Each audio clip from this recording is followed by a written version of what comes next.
Hello everyone, welcome to net economics classes. I am Priyanka.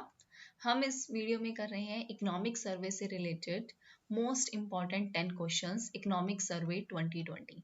अगर आप first time आए हैं तो लाइक शेयर सब्सक्राइब करना मत भूलना। स्टार्ट करते हैं हम अपने फर्स्ट क्वेश्चन से। वेरी इजी क्वेश्चन, बहुत बार कर चुके हैं हम ये। Economic survey 1920 has projected how much GDP growth for the fiscal year 2021। 2021 fiscal year के लिए इकोनॉमिक सर्वे के अकॉर्डिंग कितनी एक्सपेक्टेड है कि जीडीपी ग्रोथ होगी? 5 to 5.5%, 6 to 6.5%, 5 to 6% और 5 to 6.5%। So according to economic survey 1920 हमारी एक्सपेक्टेशन है कि 6 to 6.5% जीडीपी ग्रोथ रेट होगी, ये प्रोजेक्ट किया गया है। So according to that option B हमारा क्या होगा? बिल्कुल करेक्ट आंसर होगा। चलते हैं हम अपने नेक्स्ट क्वेश्चन पे। Next question is what is the estimated industrial growth for the fiscal 1920। 1920 fiscal year के लिए हमारी क्या एस्टिमेशन है कि इंडस्ट्रियल ग्रोथ कितनी होगी? 2.5%, 3.5%, 4.5% या फिर 3%। So according to economic survey expectations है industrial growth, it is estimated that it is going to be 2.5% in the fiscal year 1920. So according to that option A हमारा क्या होगा? बिल्कुल सही होगा। चलते हैं हम अपने थर्ड क्वेश्चन पे। Now, what is the projected growth rate for agriculture in the fiscal year 1920? Agriculture के लिए कितनी एस्टिमेशन है, कितनी ग्रोथ रेट हमारी होगी, क्या प्रोजेक्ट किया गया है according to economic survey 2020? So it is 3.4%, 2.5%, 2.1% या फिर 2.8%। तो according to that economic survey it is projected that agriculture and its allied sectors, not only agriculture, allied sectors are also included. It is expected to grow at 2.8% in fiscal 1920. So according to that option D हमारा क्या होगा? बिल्कुल सही होगा।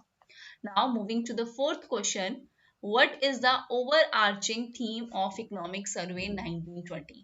So first of all, what is the meaning of overarching? Overarching means a theme which cover a broad area, जो हर चीज को include करके हमने बोल दिया कि ब्रॉडली ये इसकी थीम है, किसकी? इकोनॉमिक सर्वे की। सो it is unemployment, wealth creation, industrial reforms या फिर स्टार्टअप इनोवेशन। इन चारों में से कौन सी एक ब्रॉड थीम है इकोनॉमिक सर्वे 1920 की? According to that, wealth creation is the theme, overarching theme of the economic survey 1920 is wealth creation and the policy choices that enable the same. Both are correct. हम किस तरीके से choose करेंगे, किस तरीके से हमारी वेल्थ क्रिएट होगी? So according to that option B हमारा क्या होगा? बिल्कुल करेक्ट होगा। Now, moving to the fifth question, which term was used to describe economics of a plate of food in India in Economic Survey 1920? Plate of food को किस term से describe किया जाता है इकोनॉमिक सर्वे में? थैलिनॉमिक्स, फूडोनॉमिक्स, प्लूटोनॉमिक्स या डैशोनॉमिक्स? So in economics it is described as a thalinomics. Means thalinomics को describe किया जाता है plate of food in India। इसका मतलब क्या है? The price paid by a person for a थाली इन इंडिया एनीवेयर। कहीं पे भी एक पर्सन एक थाली के लिए कितने प्राइस पे करेगा, दैट इज कॉल्ड थैलिनॉमिक्स। इसे डिस्क्राइब किया गया है। This is a word which is given to show the plate of food in India. Thalinomics means option A is correct. Now moving to the next question number 6, the economic survey 2020 suggests employee stock ownership for which sector? First of all employ stock ownership का मतलब क्या होता है? एक तरीके से ये employ benefit plan है जो एम्प्लॉयज को दिया जाता है, एम्प्लॉय बेनिफिट प्लान। ओके, जो वर्कर्स को दिया जाता है किस तरीके से? उनका एक ओनरशिप शो करके कि उनका इंटरेस्ट है कंपनी में, ये स्पॉन्सरिंग करने के लिए दिया जाता है और इससे कई सारे टैक्स बेनिफिट्स भी मिलते हैं एम्प्लॉयज को। So it is very beneficial for employees. So ये किस सेक्टर में है? मैन्युफैक्चरिंग में, बैंकिंग में, एग्रीकल्चर में या इंफ्रास्ट्रक्चर में? इकोनॉमिक सर्वे 2020 क्या सजेस्ट करता है? सो it is in banking sector. Economic Survey 2020 depicts that growth of Indian banking sector has been in with overall economic growth. एक बेसिक इक्वल प्रोपोर्शनेट ग्रोथ नहीं हो रहा है, इन प्रोपोर्शनेट ग्रोथ हो रहा है. That's why it's included in banking sector. And to accelerate the growth of banking sector, economic survey suggest the employ stock ownership plan for bank employees. So according to that, option B is correct. Now moving to the next question number 7. How many new jobs were created in India between 2011-12 and 2017-18 as per Economic Survey 1920? 1920 Economic Survey के according कितनी नई jobs create हुई हैं India में? 6.3 करोड़, 4.4 करोड़, 5.5 करोड़ और 2.6 करोड़. देखो ऐसे तो हम ये बोलेंगे कि नहीं नहीं जॉब्स तो क्रिएट ही नहीं हुई, बहुत जॉब्स नहीं मिली है लोगों को, अभी भी अनएम्प्लॉयमेंट रेट ज्यादा है, लेकिन किसी ना किसी रेट पे तो इंक्रीज हुई है. सो हमें ये बताना है अकॉर्डिंग टू इकोनॉमिक सर्वे 1920. तो according to economic survey 1920 about 2.62 crore new jobs were created. 2.62 crore new jobs were created between 2011-12 and 17-18. 1.21 crore jobs create हुई हैं रूरल एरियाज में, 1.39 करोड़ जॉब्स क्रिएट हुई हैं अर्बन एरियाज में. बेसिकली हमसे ये कंबाइन ही पूछेगा, अलग अलग पूछ भी सकता है, तो इसके लिए मैंने अलग अलग भी शो कर रखा है.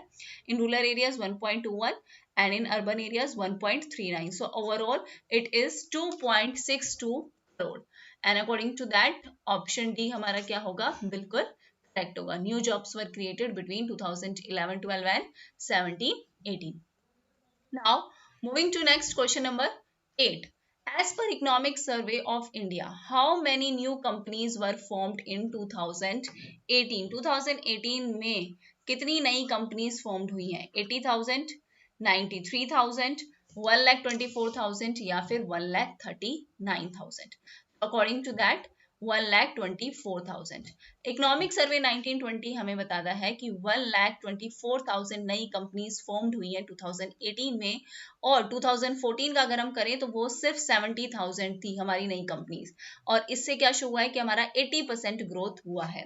बहुत सारे एंटरप्रेन्योरशिप सर्विस सेक्टर कहाँ देखे गए हैं? Delhi, Mizoram, Uttar Pradesh, Kerala, Andaman and Nicobar island and Haryana. ये सारे स्टेट्स हैं जहां पे एंटरप्रेन्योरशिप सेक्टर्स कंपनीज जो हैं वो फॉर्म्ड हुई हैं.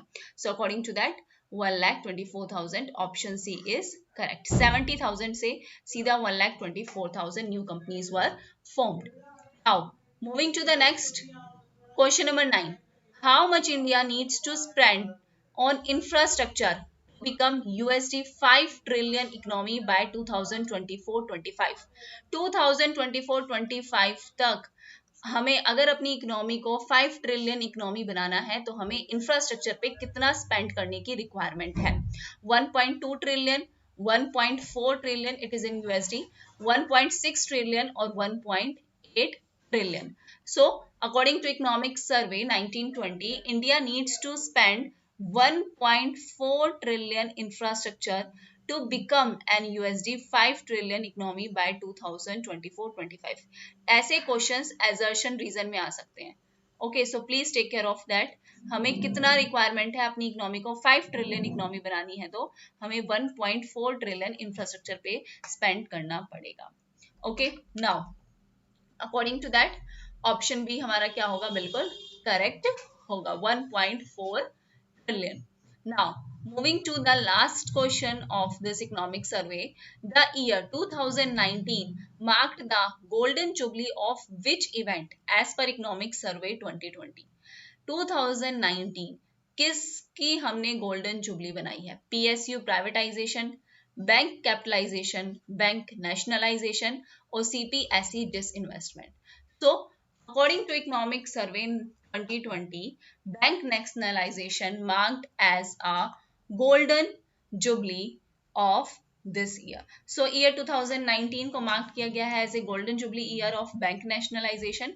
Survey point out करता है that growth of Indian banking sector has not been proportionate, जो हमने पहले भी देखा था, with the overall growth of economy. और इसके लिए ESOP स्टार्ट किया गया है, employ stock ownership programme.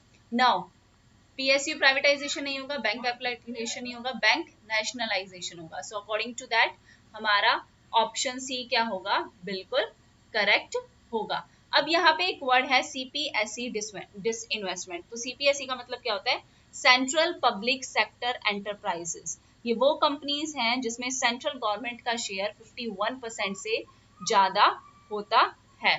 So according to this question it is bank nationalisation, but CPSE की बात करें तो सीपीएसई का मतलब होता है सेंट्रल पब्लिक सेक्टर एंटरप्राइजेस, वो कंपनीज जिसमें सेंट्रल गवर्नमेंट का शेयर 51% या उससे ज्यादा होगा।